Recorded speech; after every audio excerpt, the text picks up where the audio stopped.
My daughter asked me why mommy smiles differently when the tall man comes over. I'm a paramedic. I should have recognized the warning signs sooner. That question, innocent, curious, asked while she was drawing at the kitchen table with her purple crayons, that question led me to the Ring doorbell app. What I found there made my hands shake the same way they do when I lose a patient. But this time, I was the one dying. Let me back up. My name is Andrew Mitchell. I'm 37 years old, married for 10 years to Lauren, and we have 2 kids, Emma, who's 8, and Ryan, who just turned 5. I work 24-hour shifts at City Fire Station running emergency medical calls, heart attacks at 3 a.m., car accidents on the highway, overdoses in gas station bathrooms. I'm the guy who shows up when your worst day is happening. I'm trained to stay calm, to assess, to save lives, while everything around me is chaos. Emma looks up from her drawing, purple marker in hand. Daddy, how come mommy smiles different when Mr. Chris comes over? I'm loading the dishwasher after dinner. Lauren's upstairs taking a shower. Mr. Chris? You mean mommy's boss? Yeah. He comes over sometimes when you're at work. He makes mommy smile different. Like, she scrunches her nose, thinking. Like the smile isn't just on her face, it's in her eyes, too. Something cold settles in my chest. When does he come over, sweetie? I don't know. Sometimes at night.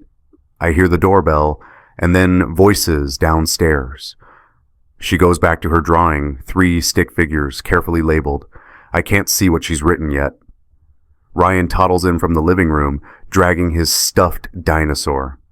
The tall man, he says quietly. He stays sometimes. Stays? But Ryan's already distracted, making dinosaur sounds. Emma's coloring in her stick figures, one in purple, one in blue, one smaller in the corner. I finish the dishes on autopilot. Lauren works in HR at a tech company downtown. Christopher Blake is her director. I've met him twice. Once at a company holiday party, once when I dropped off Lauren's laptop she'd forgotten at home. Tall guy, early 40s, firm handshake, expensive watch. Lauren always mentioned him in her work stories. Christopher thinks I should lead the Seattle project. Christopher wants me to present to the board. Christopher says I have executive potential. That night, after the kids are asleep and Lauren's doing her skincare routine in the bathroom, I open the Ring app. We installed the doorbell camera 2 years ago for package deliveries. I rarely check it. Lauren monitors it from her phone during the day. I open the Ring app that night. I should have done it 6 months ago. 6 months earlier, life was normal. At least, that's what I thought. It's a Tuesday morning in March. I'm exhausted. Just finished a 24-hour shift that included a 3-alarm warehouse fire and a teenage overdose I worked on for 20 minutes straight before we got a pulse back. I come through the front door at 8 a.m., smelling like smoke and sweat, and Lauren's making breakfast for the kids. Hey, hero, she says, kissing my cheek. Rough one? The kid made it. That's what matters. Emma runs up and hugs my leg. Daddy, you're home. For now, princess. I've got another shift tomorrow night. Lauren hands me coffee, black, the way I like it. You need to sleep. I've got the school run. Go shower and crash. This is us. This has always been us. I work impossible hours saving strangers, and Lauren holds down the fort. She manages her career, handles the kids' schedules, keeps the house running. We're a team. When Emma was born, Lauren took 6 months off, then went back part-time. When Ryan came, we agreed she'd go full-time again. I'd pick up extra shifts to cover the difference. Her MBA program cost $40,000. I worked doubles to help pay for it. That's what you do when you love someone. You sacrifice. I've got a work trip next week, Lauren mentions, packing Emma's lunch. Seattle, Leadership Development Conference. How long? 4 days, Wednesday to Saturday. Can you get coverage? I'll figure it out. She smiles, the normal smile, the one I've known for a decade. You're the best, Andrew. I watch her from the doorway. She's wearing her professional clothes, gray blazer, white blouse, dark jeans that somehow look formal on her. Her hair's pulled back, no makeup yet. She looks tired but determined. This is the woman I fell in love with. Smart, driven, beautiful in that effortless way. She grew up in a country club family, but she didn't want that life. She wanted to build something herself. I admired that, still do, or I did. At the fire station, the guys joke about it sometimes. Mitch, you sure you trust your wife working with all those corporate dudes? It's always said with a laugh, like the idea is ridiculous. And it was. Lauren's not that person. We've been together since we were 25. We've built a life, a house, 2 kids, 10 years of mortgage payments and parent-teacher conferences and family vacations to the beach. Looking back now, I can see the gaps, the late meetings that ran until 10 p.m., the mandatory weekend training sessions, the way she'd come home from work trips energized instead of tired, the new lingerie I assumed was for me, until I realized she was packing it for Seattle. But in March, I didn't see it. I was too busy saving lives. When I'm saving lives, I tell myself I'm building a future for my family. When I'm pulling people from burning cars, I'm making enough money to give Emma and Ryan opportunities. When I'm working 24-hour shifts and missing Ryan's kindergarten play, it's because I'm providing. Lauren kissed me goodbye that morning. "Be safe," she said. She'd say it again 6 hours later, to someone else. Emma left her iPad in my truck 3 days ago. She'd been playing games during carpool pickup while I drove her home from school. She must have shoved it under the passenger seat when we got home. I only find it now because my keys fell between the seats and I'm fishing around for them. The iPad is in a pink case covered with unicorn stickers. The screen has a crack in the corner from when she dropped it last year, but it still works. I plug it in to charge it before I bring it upstairs to her room. The screen lights up. 47 notifications on the voice memo app. Emma doesn't use voice memo. She's 8. She uses it for drawing apps and YouTube Kids and sometimes FaceTime with her grandparents. I open the app, curious. There are 47 recordings. I only needed to hear 3. The first recording is dated June 3rd. Duration 4 minutes, 12 seconds. I press play, static. Then breathing, Emma's breathing, the way kids breathe when they're trying to be quiet. Then voices, distant but clear. Lauren's voice, a man's voice. "Is he working tonight?" 24-hour shift. He won't be home until tomorrow afternoon. Laughter, her laugh, the one I know, the one I thought was mine. "Did you tell Emma to stay upstairs?" "She's watching a movie in her room. She won't come down." "Good, because I've been thinking about you all day." The sound of footsteps, the sound of a door closing, our bedroom door. I know the creak of that hinge. I've been meaning to oil it for months. I sit in my truck in the fire station parking lot. My hands are shaking. I replay the recording. Listen again. Maybe I misheard. Maybe. But no, that's Lauren. That's our house. That's our bedroom door. I scroll to the next recording. June 11th. Duration 2 minutes, 38 seconds. Emma's voice this time small and curious. "Mommy, why does Mr. Chris sleep in Daddy's bed when Daddy's at work?" Silence. Then Lauren, careful and controlled. "Sweetie, that's... Mr. Chris and Mommy were just talking about work stuff late. He needed a place to rest. But this is our special secret, okay? Don't tell Daddy. We don't want to worry him." "But why?" "Emma, please, it's just grown-up stuff. Can you keep a secret for Mommy?" A pause, then Emma small. "Okay." The recording ends. I can't breathe. My daughter has been carrying this. My 8-year-old daughter watched some man sleep in my bed and thought she needed to protect her mother by keeping quiet. There are 45 more recordings. Each one is Emma trying to understand, trying to make sense of something no child should have to witness. Each one is proof. Her voice, his voice, my bedroom.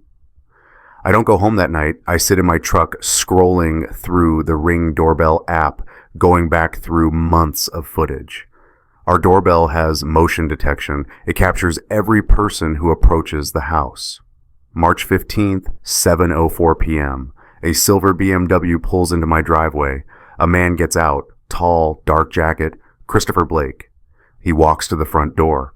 The doorbell doesn't ring because he has a key. I watch him unlock my door and walk inside. The timestamp on my fire station log that night, 7:00 p.m. to 7:00 a.m., 24-hour shift, 3-alarm warehouse fire. I was pulling people out of smoke while he was walking into my house. I scroll to March 16th, 6:23 a.m.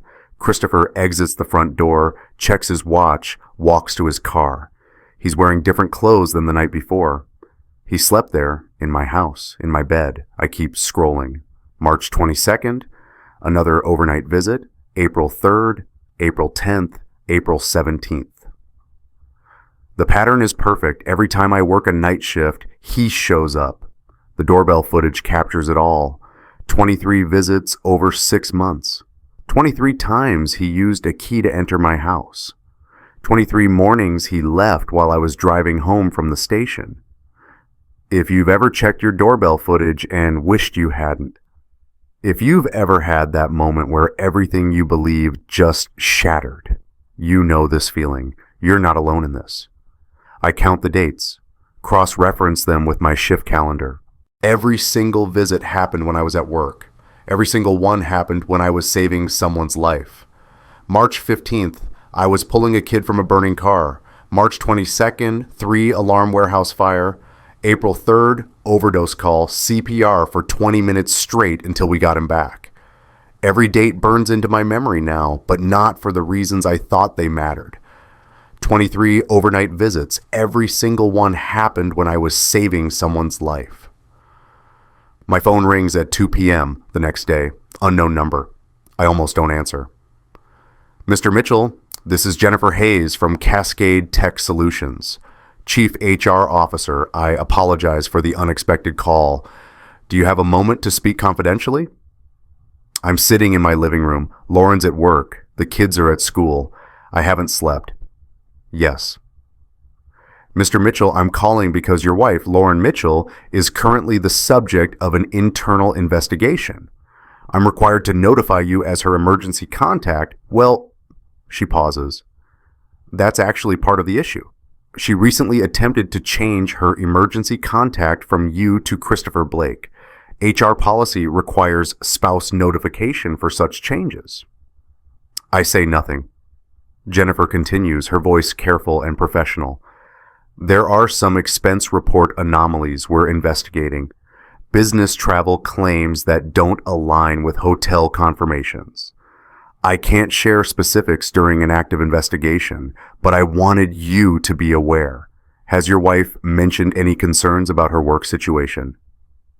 No. I see. Mr. Mitchell, I want to be direct with you. This isn't the first time I've had to make a call like this regarding Christopher Blake.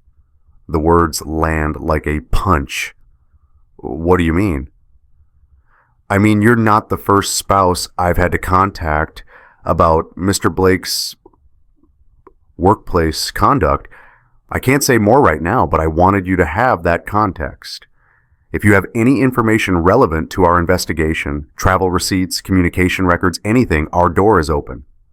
After she hangs up, I sit with my phone in my hand.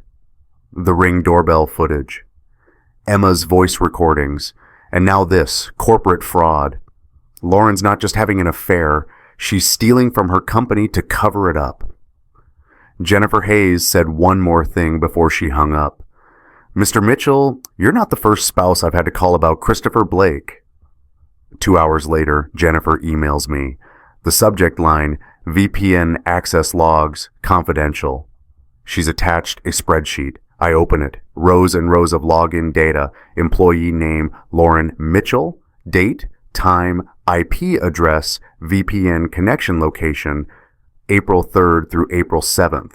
Lauren's calendar said she was in Seattle for a conference. Hotel receipt submitted to corporate, Hotel Grande Seattle, 4 nights, $1,847. The VPN logs show something different. Every single login during those dates came from my home IP address.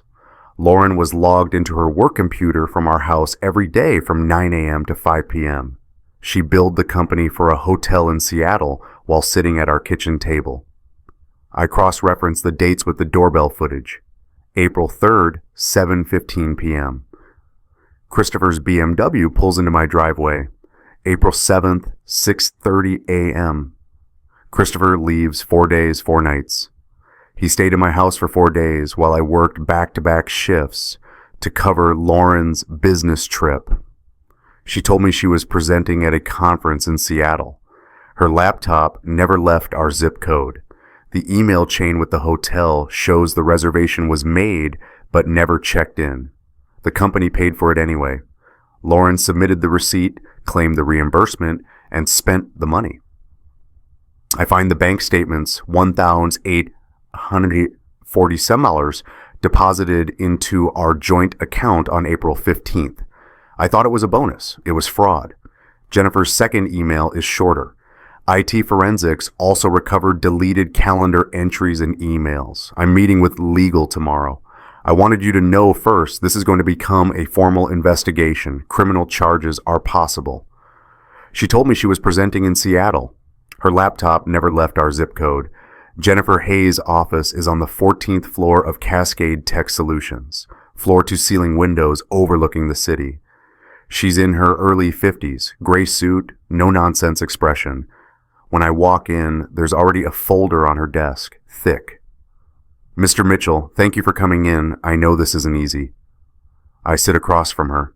You said there were other women. She doesn't flinch. 2 that we know of. Christopher Blake has worked here for 8 years. 3 years ago, Amanda Chen, one of our project managers, filed a complaint. She said Christopher pressured her into a relationship, promised he'd leave his wife, used company travel to hide the affair. We investigated, found evidence, but Amanda withdrew the complaint. She was worried about her career. Christopher got a written warning. That's it. And the second? Sarah Bennett, Christopher's ex-wife. Jennifer slides a document across the desk. She divorced him 6 months ago. The decree explicitly names Lauren as the affair partner. Sarah's lawyer sent us a copy as part of a liability inquiry. She wanted to know if we'd take action against Christopher for workplace misconduct. We opened an investigation then, but we needed more evidence. Your wife's expense reports gave us that. I look at the divorce decree. Page 12, legal language, but one line is highlighted. Respondent engaged in an extramarital affair with colleague Lauren Foster Mitchell, employed at Cascade Tech Solutions, which affair constituted grounds for irreconcilable differences. Lauren's full name. Typed official, dated 6 months ago. Sarah knew about Lauren before I did? Yes, she hired a private investigator, got photos, documentation. She's been through what you're going through now. Jennifer pauses. I took the liberty of reaching out to her. She'd like to speak with you if you're willing. I can't share her contact information without permission, but she said yes. I stare at the paper. Christopher was married when he started sleeping with my wife. His wife knew, divorced him, and he just moved on to mine, like we're interchangeable. Jennifer pulls out the expense reports, dozens of pages, highlighted in yellow. March through September, 8 separate business trips. Boston, Seattle, Denver, Chicago, Portland twice, San Francisco, Austin. Lauren claimed hotel expenses, meals, airfare. We've contacted every hotel. None of them have records of Lauren or Christopher checking in. The airline tickets were purchased but never used. They drove to local hotels instead, stayed 2 nights, came back. The company paid for everything. She spreads them out on the desk like evidence at a crime scene. Total fraudulent reimbursements, $18,347. That's felony level theft in this state. $18,000. I've been working double shifts to pay down our credit cards. Lauren kept saying money was tight. We needed to be careful. She was stealing from her company and depositing it in our account. What happens now? Legal is reviewing the case. We'll terminate both of them. Lauren for fraud and ethics violations, Christopher for the same, plus his pattern of behavior with subordinates. We're also reporting this to the state labor board and potentially the district attorney's office. Jennifer folds her hands. Mr. Mitchell, I want to be clear. This isn't just about adultery. This is about a senior director using his position to engage in relationships with employees, manipulating company resources, and committing fraud. Lauren's complicit, but Christopher's done this before. He'll do it again if we don't stop him. She slides another folder toward me. This is everything we've compiled. Security badge access logs showing Christopher entering the building with Lauren on weekends when they claim to be traveling. Calendar overlaps. Deleted emails our IT department recovered. Explicit messages, meeting coordination, discussions about keeping it from A. That's you. They called me A? Yes, as in A works tonight, we're clear. Jennifer's expression softens slightly. I'm sorry, I know this is painful, but you need to understand the scope. This wasn't spontaneous, it was calculated. Jennifer slid a folder across her desk. These are the other 2 women Christopher did this with. One of them sued us. I meet Sarah Bennett at a coffee shop 2 miles from my house. She suggested it, neutral ground, public, easy to leave if I need to. She's sitting by the window when I arrive, brunette, maybe 39, 40. She looks tired in the way people do when they've been fighting for a long time. Andrew? She stands, extends her hand. Sarah, thank you for meeting me. We sit. She's already ordered coffee. Hers is half gone. She's nervous. I can see it in the way she keeps glancing at the door. I'm sorry you're going through this, she says finally. I know exactly how you feel right now. The discovery, the betrayal, the questions about what was real and what wasn't. How long did you know? 4 months before I filed. I hired a PI in January, got confirmation in February, filed in March. She pulls out her phone, shows me a photo. This is Christopher and Lauren outside a hotel in Portland, January 14th. That was the trip that confirmed it for me. I confronted him that night. He denied everything, said the investigator was lying, the photos were doctored. I filed for divorce the next week. The photo shows Christopher and Lauren holding hands, walking into a Marriott. Lauren's laughing. She looks happy. She looks like she did on our honeymoon. He told me he'd end it, Sarah continues. After I filed, he said Lauren meant nothing. It was just stress from work. He'd fix it. I didn't believe him. The divorce went through in July. By August, he'd moved into a new apartment, alone, supposedly. But I knew better. He's still with her. Of course he is. That's the pattern. Christopher doesn't leave relationships. He overlaps them. When we were dating, he was still seeing his girlfriend from college. When we got engaged, he slept with a coworker at his old job. I found out about that one on our first anniversary. He cried, apologized, promised he'd changed. I believed him. I spent 9 years believing him. She takes a breath. Then Lauren. I don't think she was his first affair during our marriage. Just the first one I caught. I think about Emma's voice recordings. June. But Jennifer's investigation goes back further. March. And Sarah's photos are from January.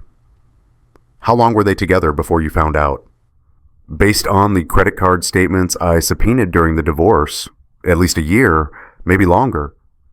Sarah slides a printed document across the table. The divorce decree. Page 12. I made sure her name was in there, officially, on the record. She destroyed my marriage. I wanted everyone to know. I read the highlighted text. Lauren Foster Mitchell. Her maiden name, the one she still uses professionally. Sarah made sure there was no ambiguity. Does she know you named her in this? I don't know. I assume Christopher told her, but I also sent a copy to Cascade Tech's HR department. That's what triggered Jennifer's investigation. Sarah meets my eyes. Andrew, I'm not here for revenge. I'm here because I know what you're about to go through. The gaslighting, the excuses. Christopher's very good at making you feel like you're crazy, like you're overreacting. He'll say he's leaving her. He'll say it was a mistake. He'll cry and beg and promise. He's not my husband. I don't care what he promises. No, but Lauren will. She'll use every tool she has to make this your fault. You worked too much. You weren't present. You neglected her needs. Sarah's voice is calm, but there's steel underneath. I'm telling you this because you need to be ready. She's not going to take responsibility. None of them do. Sarah looked at me with something like pity. He'll tell her he's leaving his wife. He told me that too. He never does. That night, I go through Emma's school folder. I'm looking for a permission slip she needs signed for a field trip, and I find the drawings. There are 5 of them, all dated over the past 2 months. Construction paper, crayons, and markers, typical 8-year-old style. But the content? The first drawing shows our house. 3 stick figures inside. 1 tall, 1 medium, 1 small. Emma's labeled them in her careful handwriting, Mr. Chris, Mommy, me. The tall figure and the medium figure are holding hands. The small figure is off to the side, just watching. The second drawing is darker, literally. She used black and brown crayons heavily. It shows a bedroom, 2 figures in a bed, a smaller figure standing in the doorway. Emma wrote at the bottom, Mommy says this is a secret. The third drawing is just faces. 2 smiling faces, adult-sized, and 1 smaller face with a straight line for a mouth. No smile. Under it, Emma wrote, The man who makes Mommy smile. I sit on the floor of Emma's room, holding these drawings. She's downstairs watching TV.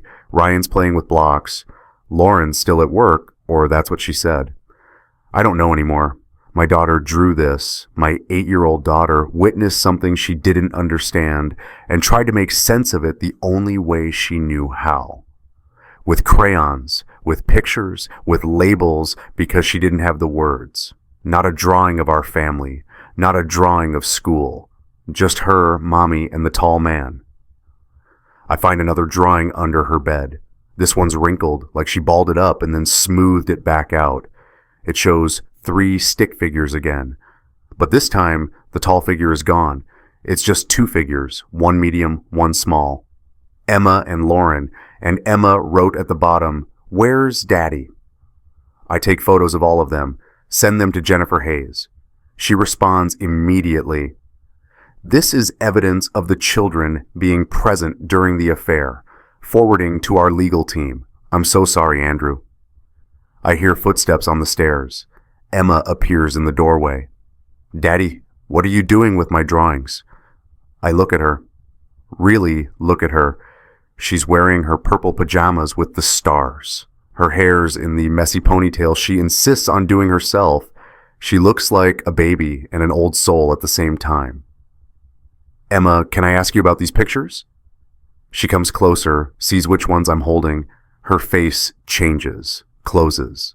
Those are private. I know, baby, but I need to understand. Who's Mr. Chris? Mommy's friend from work. And he comes to our house? She nods slowly. Sometimes, when you're gone, he makes Mommy happy. How does he make Mommy happy? Emma shifts from foot to foot. I don't know. They talk. They laugh. Mommy smiles at him different. Like she's a different Mommy. Different how? Just different. Like when you're at work, she's regular Mommy. But when Mr. Chris is here, she's sparkly. Ryan doesn't like it. Why doesn't Ryan like it? Emma looks at the floor. He has bad dreams about the tall man. He woke up one night and saw Mr. Chris in your room, and now he thinks there's a monster. But it's not a monster. It's just Mr. Chris. I feel something break inside my chest. Emma, these drawings, when you wrote, Mommy says this is a secret, what did Mommy mean? She said not to tell you about Mr. Chris. She said you'd be upset, and it's just work stuff, and I don't understand grown-up things. She said it's our special secret. Emma's eyes are filling with tears. Am I in trouble? I didn't mean to tell. The drawings help me think. My teacher says art is for feelings. I pull her into a hug. She's shaking. You're not in trouble, baby. You did nothing wrong. Nothing. Do you understand me? She nods against my shoulder. Is Mommy in trouble? I don't know yet. But Emma, listen to me. You don't have to keep secrets from me. Not ever, okay? If something makes you confused or scared, you tell me. But Mommy said, I know what Mommy said, but I'm telling you now, no more secrets. You and me and Ryan, we're a team. We don't keep things from each other. She pulls back, wipes her eyes. Can I ask you something? Anything. Why does Mr. Chris sleep in your bed when you're at work? The question lands like a physical blow. She knows. Of course she knows. She's been watching, trying to understand, carrying this alone because Lauren told her to. Emma's drawing showed 3 stick figures in my bedroom. She'd labeled them. Ryan appears in the doorway, rubbing his eyes. Daddy, I had the dream again about the tall man. I look at my 5-year-old son. Come here, buddy. He climbs onto my lap. He was in your room again, but you weren't there. You were gone, and the tall man was there instead. The tall man isn't real, Ryan. He can't hurt you, but he comes to our house. Not anymore, I promise you. He's not coming back. Ryan asked me why Mommy stopped reading bedtime stories. I didn't know how to tell him she'd been too busy. I wait until 11 p.m. Lauren's working late. Another late meeting, she said. She finally comes through the door at 11:47 p.m., carrying her laptop bag, checking her phone. Andrew, you're still up? We need to talk. She sets her bag down. Can it wait? I'm exhausted. The board meeting ran long and I hold up my phone. On the screen is the Ring doorbell footage from April 3rd. Christopher walking up to our door, using a key, entering. Lauren goes pale. What is that? You tell me. She stares at the screen. I watch her calculate how much I know, what she can salvage, which lies might still work. That's Christopher. He came by to drop off some documents at 7 p.m. and left at 6:30 the next morning. Her mouth opens, closes. Andrew, I found Emma's iPad, 47 voice recordings. Your laptop's VPN logs show you were home during your Seattle trip. The expense reports for hotels you never stayed in. Jennifer Hayes called me. Sarah Bennett called me. The divorce decree that names you specifically. I watch her face as each piece of evidence lands. She looks trapped, cornered. I can explain. Can you? Can you explain why you brought him into our house? Into our bed? While I was working? Can you explain why you told Emma to keep secrets from me? Can you explain why Ryan has nightmares about the tall man? Andrew, please. Can you explain stealing $18,000 from your company? That stops her. What? The fake business trips, the hotels you never stayed in, the expense reports, they have all of it. You're going to be fired, probably prosecuted. Lauren sinks onto the couch. For a long moment, she says nothing. Then, you're never home anyway. The words hang in the air. What? You're never here, Andrew. You work 24-hour shifts. You miss dinners, you miss bedtimes, you miss everything. I've been alone in this marriage for years. You chose your job over us. I can barely speak. I've been working to support this family, to pay for your MBA, to cover the mortgage, the kids' school, everything. I've been saving lives while I what? While I tried to find someone who actually sees me? Who makes me feel like I matter. You had an affair in our house, in front of our children. It wasn't like that. You don't understand. Christopher and I, we have a connection. He understands my career, my ambitions. He doesn't resent me for wanting more. You've always been threatened by my success. I stare at her. This is the gaslighting Sarah warned me about. The reframing, making her choices my fault. I've never been threatened by your success. I encouraged it. I supported it. I worked extra shifts so you could go to business school. And you held it over my head. Every time we argued about money, you brought up how much you sacrificed. Well, I'm sorry I wanted a career. I'm sorry I didn't want to just be a mom and a wife and nothing else. You could have talked to me. You could have said you weren't happy. You could have done literally anything except betray me and manipulate our children. Lauren stands. I'm not doing this. You're being dramatic. Christopher and I had an emotional affair that got out of hand. That's all. It's over now. We can work through this. It's over? Yes, I'll end it. We'll go to counseling. We'll fix this. I show her another video. June 8th. Christopher leaving our house at dawn. This was 2 weeks ago, Lauren. You're still seeing him, and it's not emotional. It's physical. In our bed, in front of our kids. She looks at the screen, then at me. Something shifts in her expression. The panic fades. What replaces it is colder. Fine. Yes, I'm in love with him. Is that what you want to hear? I'm in love with Christopher. I have been for over a year. He makes me happy. He sees who I really am.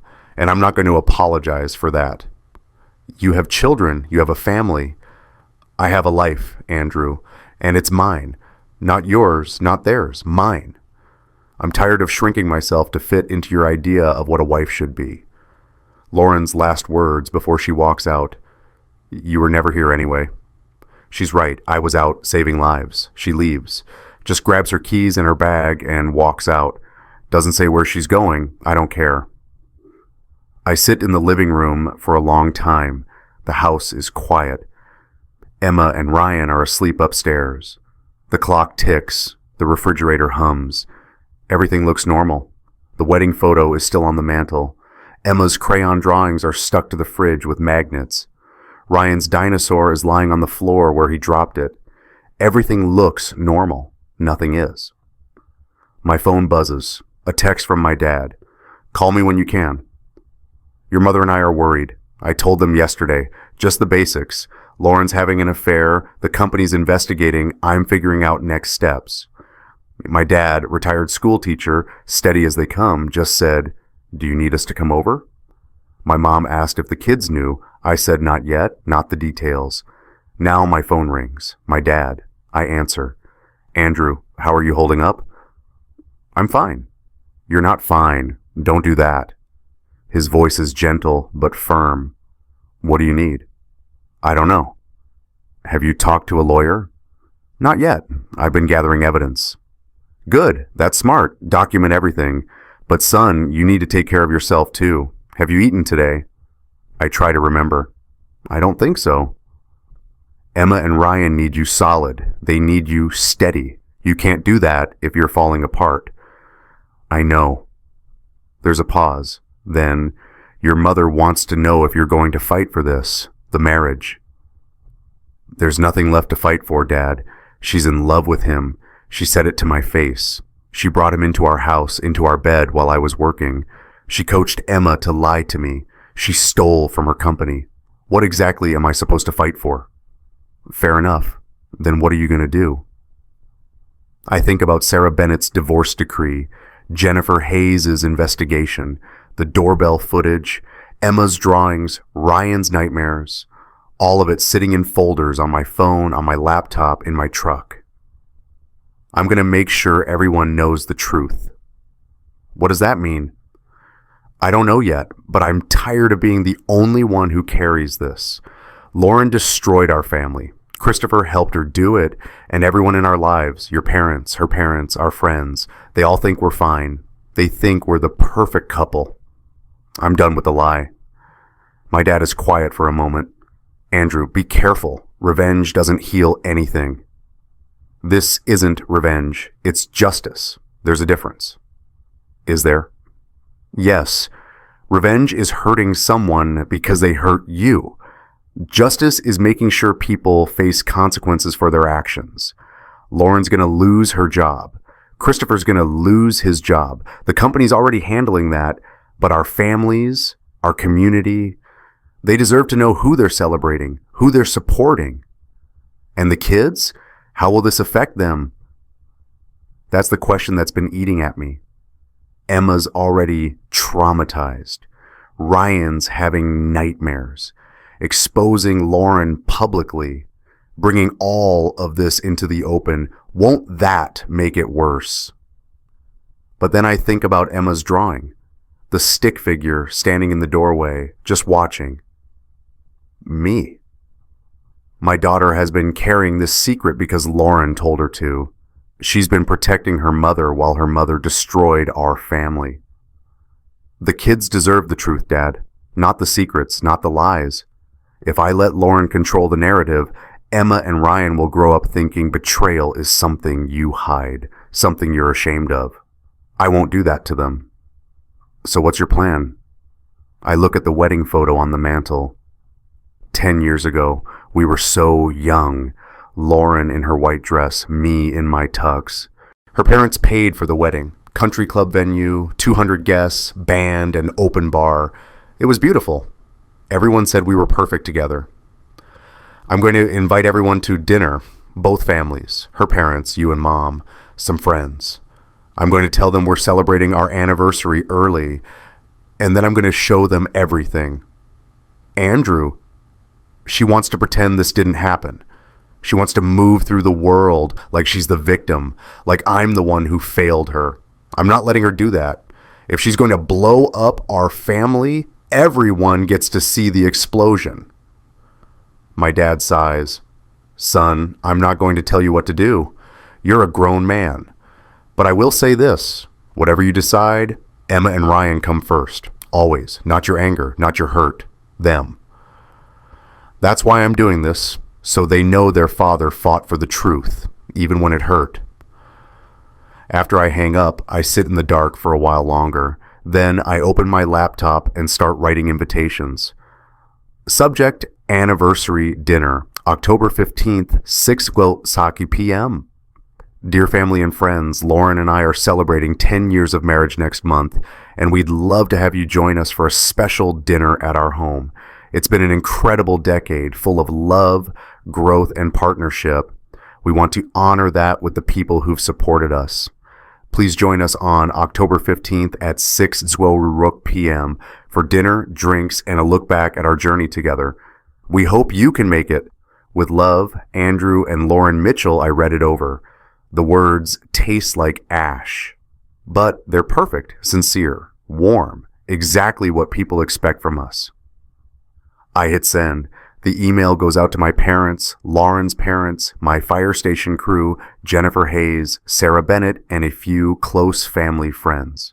What would you do? Suffer in silence or demand the truth be seen? I sent the dinner invitations that night. Subject line, celebrating 10 years of marriage. October 15th arrives cold and clear. I spend the morning cleaning the house, setting up the dining room. Lauren doesn't know about the dinner. She's been staying at a hotel since our confrontation 2 weeks ago. She comes by to see the kids, but it's awkward, brief. Emma asks when Mommy's coming home. Ryan doesn't ask at all. I texted Lauren yesterday. Family dinner tomorrow at 6. Both our parents are coming. We need to present a united front while we figure things out, for the kids. She responded, fine, I'll be there. She thinks this is reconciliation, a chance to control the narrative, smooth things over with our families, make me look like the unreasonable one. She doesn't know I've invited 15 other people. The dining room table is extended to its full length. I've set out the nice plates, the wedding china her mother gave us. There are candles, flowers from the grocery store, a bottle of wine breathing on the counter. Everything looks perfect, celebratory. The projector sits on the bookshelf, aimed at the blank wall behind the head of the table. My laptop is connected, hidden behind a stack of books. The remote is in my pocket. Emma comes downstairs in her purple dress. Daddy, why are Grandma and Grandpa coming? And Grandma Diane and Grandpa Robert? We're having a special dinner, Princess, to celebrate our family. Is Mommy staying after? I don't know yet. Ryan's wearing his dinosaur shirt. He won't wear anything else lately. Is the tall man coming? Nobody. He's not. At 5:45, my parents arrive. My dad hugs me at the door, whispers, "You sure about this?" I'm sure. My mom goes straight to the kids, scoops them into hugs. My babies, I've missed you. Lauren's parents arrive at 5:52. Diane Foster, perfectly coiffed, designer pantsuit.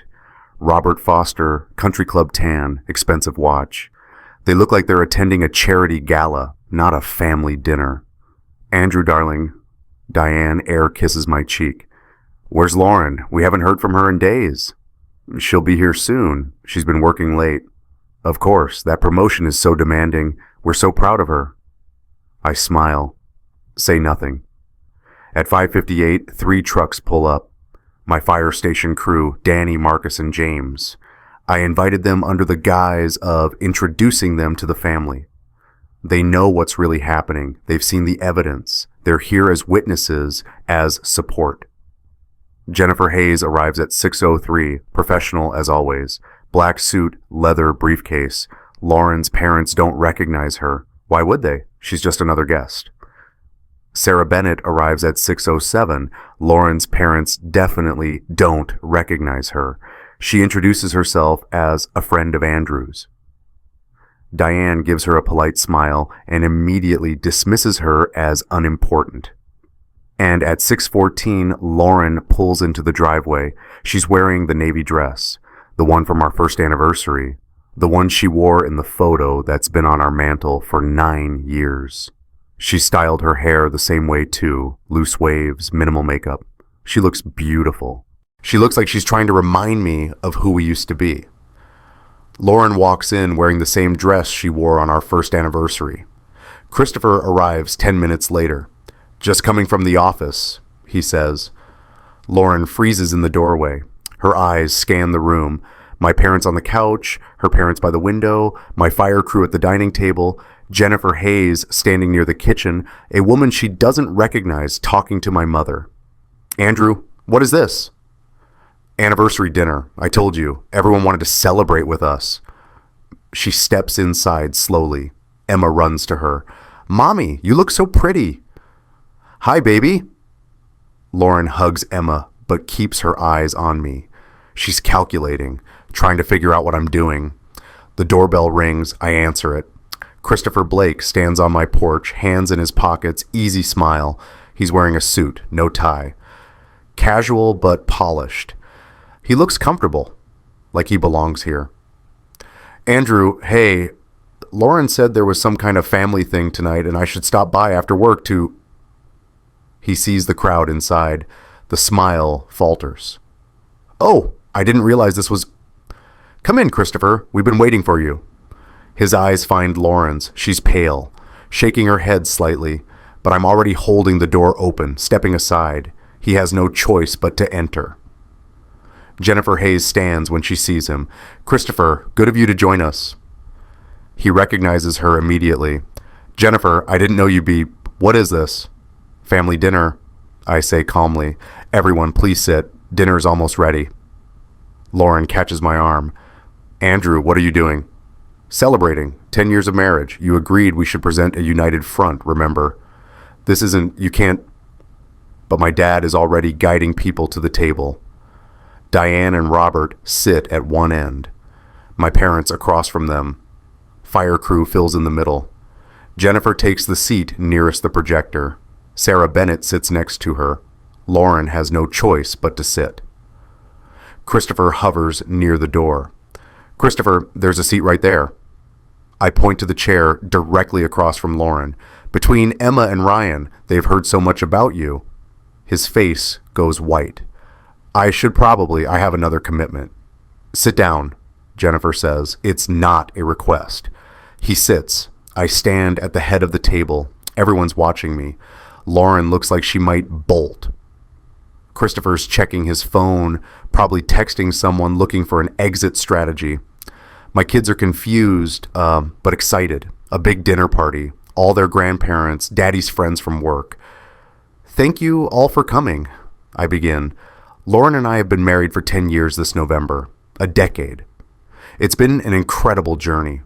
We've built a life together, a home, 2 beautiful children. She's built an impressive career. I've built mine. We've been partners through everything. Diane smiles. You two are such an inspiration. We wanted to celebrate tonight by looking back at our journey, the moments that defined us, the choices we made, the people who've been part of our story. I pull out the projector remote. So I put together a little presentation, some memories, some moments you might not have seen before. Lauren, I hope you don't mind. I know you love surprises. Lauren's voice is tight. Andrew, maybe we should just eat first. This will only take a few minutes. I press a button. The projector hums to life. The screen lights up. March 15th, 7:04 p.m. Ring doorbell footage. Christopher's BMW pulls into our driveway. Lauren stands. No, Andrew, turn it off. It's okay, sweetheart. Everyone should see this. I watch Christopher walk to our door. Use a key. Enter. March 15th. That was the night I pulled a teenager from a burning car. 3-hour operation. I got home the next morning exhausted. Proud. I'd saved a life. March 16th, 6:23 a.m. Christopher exits our front door, checks his watch, gets in his car. Diane's face is frozen. What is that? That's Christopher Blake, Lauren's director, leaving our house after spending the night while I was at work. April 3rd footage plays. Christopher arriving. April 4th, leaving. This is the trip to Seattle. Lauren told me she was at a leadership conference. Jennifer, can you pull up those expense reports? Jennifer opens her briefcase, pulls out highlighted documents. April 3rd through 7th, Hotel Grande Seattle, 1847. The hotel has no record of anyone by that name checking in, but Lauren's company paid the expense claim. We've since discovered it was fraud. Robert Foster speaks for the first time. Jennifer, I'm sorry, who are you? Jennifer Hayes, Chief HR Officer at Cascade Tech Solutions. I'm here in my official capacity as the lead investigator in a corporate fraud case involving your daughter and Mr. Blake. The room goes silent. On the screen, more footage plays. April 17th, May 2nd, May 19th, June 8th. The dates keep coming. Christopher arriving in the evening, Christopher leaving at dawn. Lauren is crying now, but she's not looking at me. She's looking at her mother. Mom, please, it's not what it looks like. 23 visits, I say, over 6 months. Every single one happened when I was working a 24-hour shift. Every time I was saving someone's life, Christopher was here, in our house, in our bed. I pause the footage, press another button. Audio starts playing through the laptop speakers. Emma's voice recording. Emma, recorded innocent.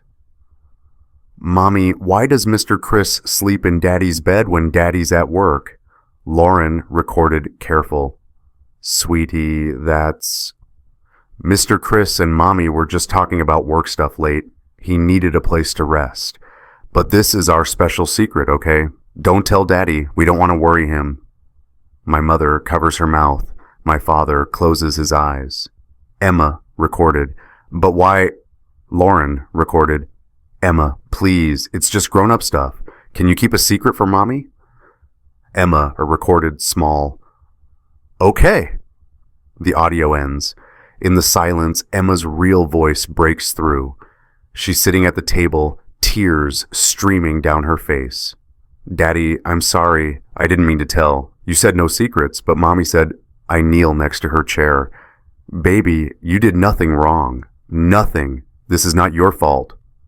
My mother stands, moves to Emma, wraps her arms around her. Sweetheart, let's go upstairs. You and Ryan, let's go play in your room.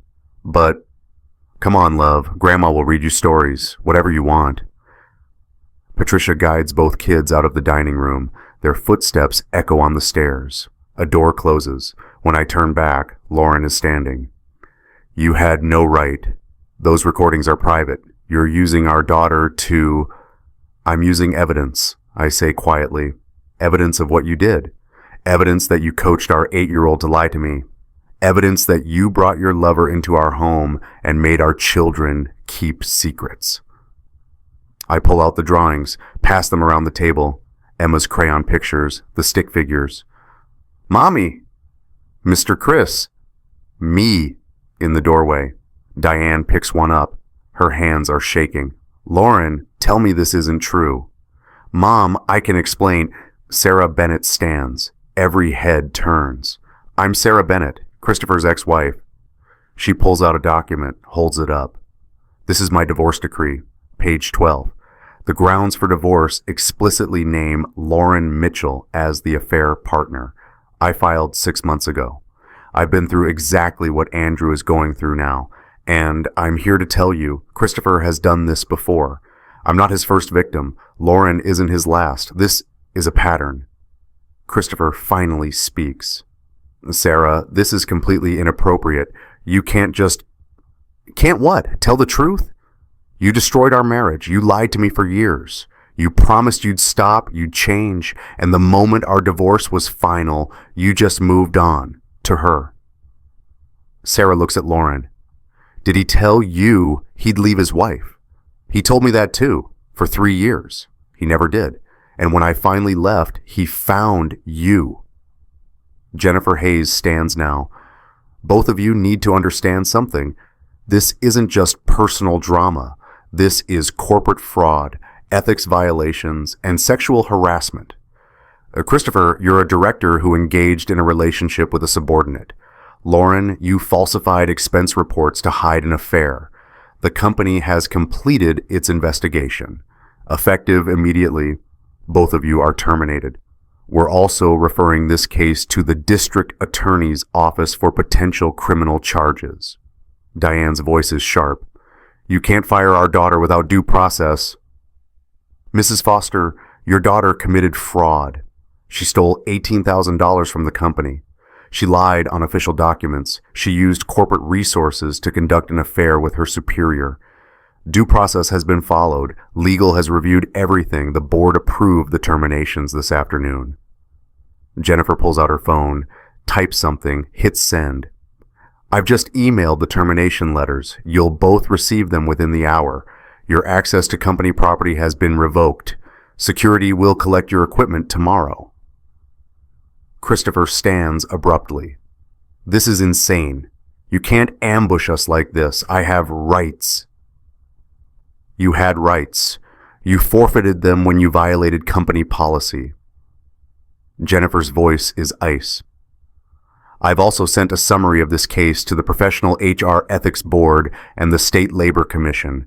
Your professional reputation is finished, Christopher. No reputable company will hire you. He looks around the table wildly, at Lauren, who's sobbing, at me, standing calm, at my fire crew, who haven't moved, at Sarah, who's watching him with cold satisfaction. Christopher tries to leave. My dad stands up, moves to the door, blocks it. Sit down and face what you've done. You can't keep me here. This is... Sit down. My father's voice has that teacher authority, the kind that makes grown men listen. Christopher sits. Robert Foster finally speaks. He's looking at Lauren like he doesn't recognize her. Did you do this? All of it? Lauren can't meet his eyes. Daddy, I didn't mean for it to... I never wanted more... Answer the question. Did you have an affair with this man? In Andrew's house? With the children present? Yes. It comes out barely a whisper. Did you steal from your company? It wasn't stealing. I was just... The expenses were complicated and I thought... Did you lie on official documents to hide this affair? Lauren says nothing. Did you coach Emma to lie to her father? That breaks her. I was trying to protect her. She didn't need to know the details. She's 8 years old. You were protecting yourself. Robert's voice is shaking. You destroyed your marriage. You destroyed your career. You traumatized your children. And for what? For him? He looks at Christopher with pure disgust. A married man. Your boss. Someone who's done this before and will do it again. Diane is crying now too. How could you? We raised you better than this. Mom, please. We paid for your wedding. We helped with the down payment on this house. We babysat Emma and Ryan every weekend so you could build your career. We supported you. And this is how you repay that? By betraying a good man?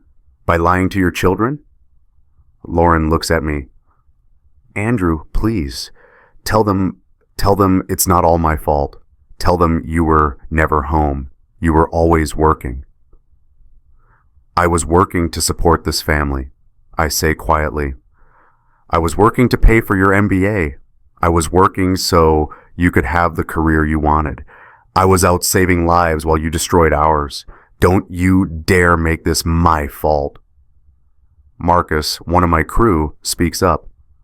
We've worked with Andrew for 8 years. He's the best paramedic we have. He picks up extra shifts for guys with sick kids. He trains rookies. He saves lives every single day. And he did all of that while being a great father and a faithful husband. You had a good man, the kind of man most people spend their whole lives looking for. And you threw it away. Danny adds, we had a call 2 months ago, house fire, family of 4 trapped inside. Andrew went in without waiting for backup because the kids were screaming. He carried out a 5-year-old girl through smoke so thick you couldn't see your hand.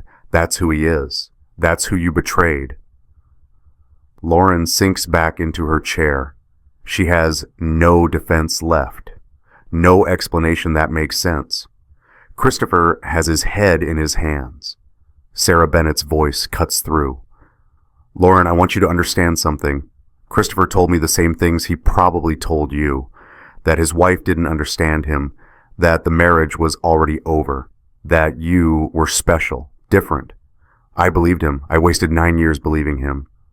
And the moment I was gone, he found you. In 6 months, he'll find someone else. That's who he is. Christopher lifts his head. Sarah, that's not fair.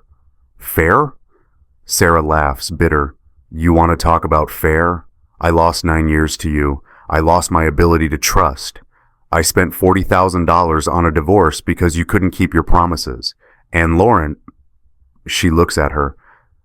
You knew he was married. You knew I existed. You're named in my divorce decree. You helped destroy my marriage. And now yours is gone too. Was it worth it? Lauren doesn't answer. I look around the table. At my parents, who look heartbroken but supportive. At Lauren's parents, who won't even look at their daughter. At my crew, standing solid. At Jennifer, taking notes. At Sarah, finally getting to say her piece. At Lauren and Christopher, exposed and ruined.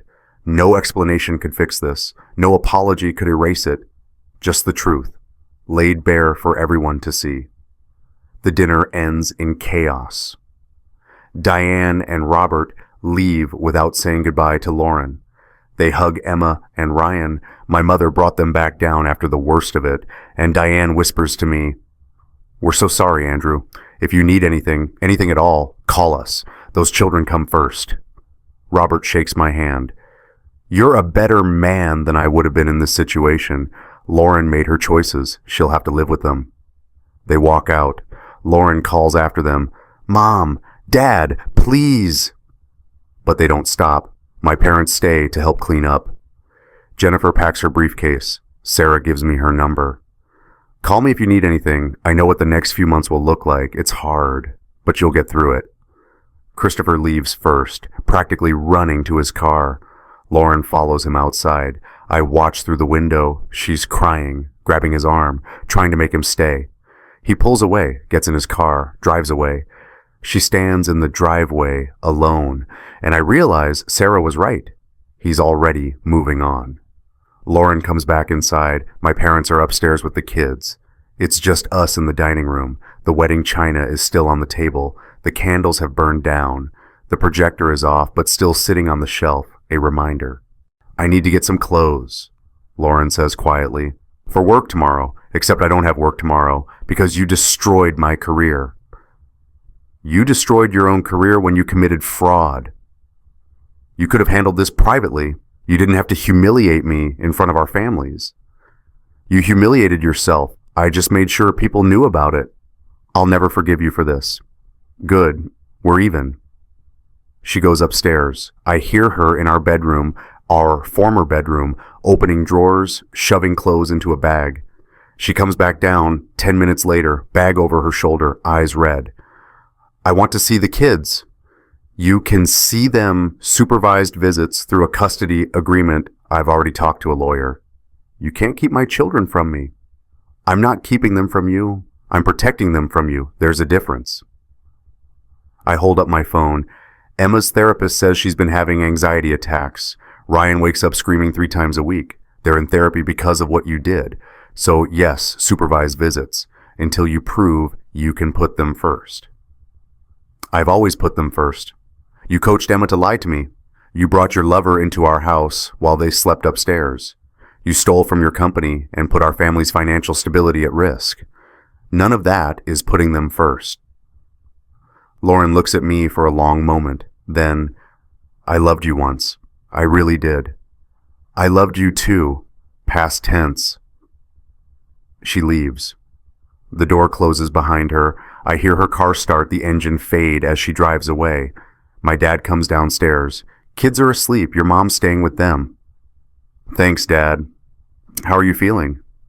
I sink onto the couch. Tired, empty, relieved maybe. That's normal. You did what you had to do. Now comes the hard part. What's that?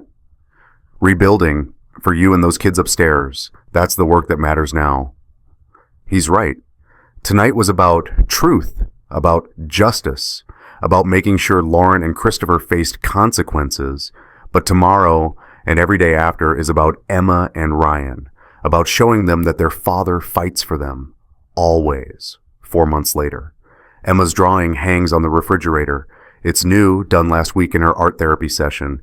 The therapist says she's made huge progress. The anxiety attacks are down to once a month. She's sleeping better. She's starting to trust again. The drawing shows our house, not the old version with stick figures in every room, just the house drawn in bright colors.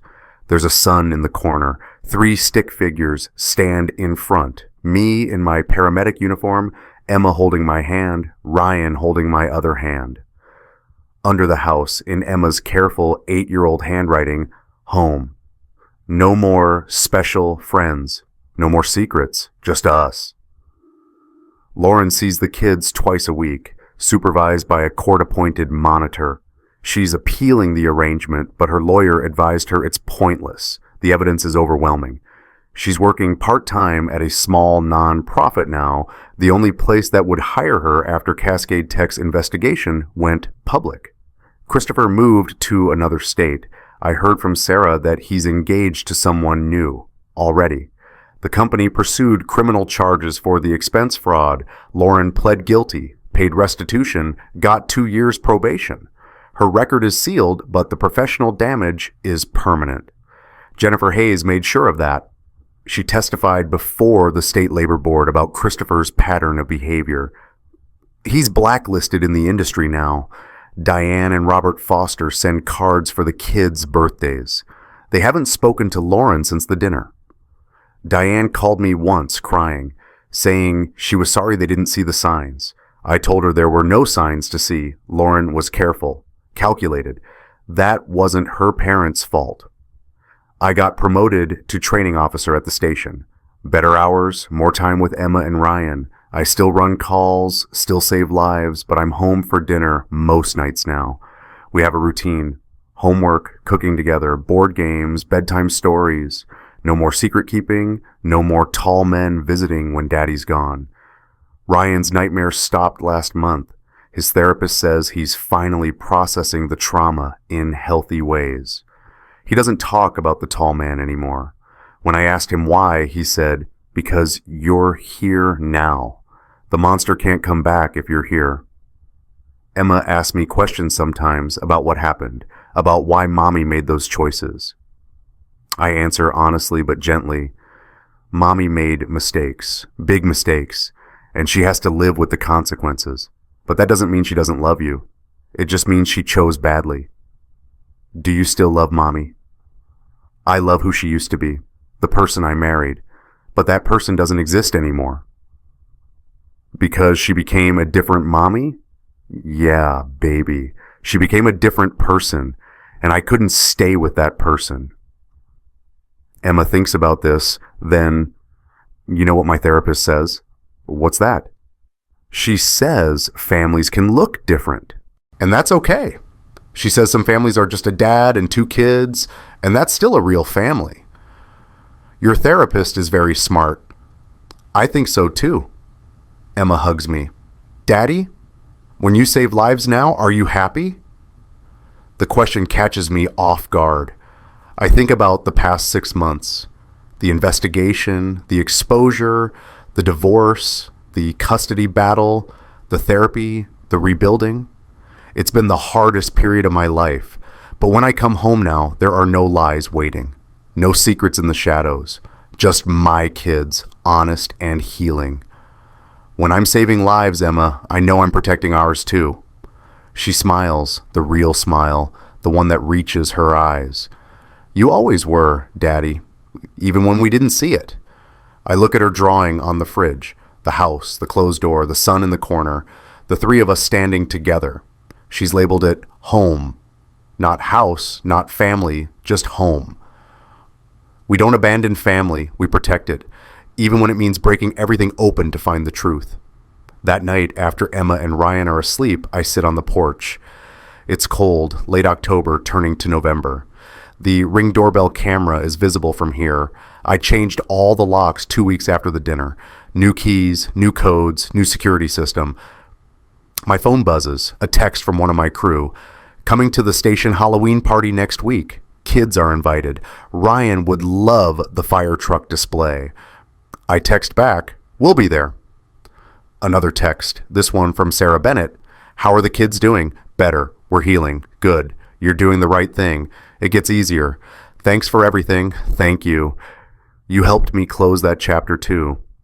Seeing Christopher face consequences after years of him getting away with it, that mattered. I put my phone away. Look at the street.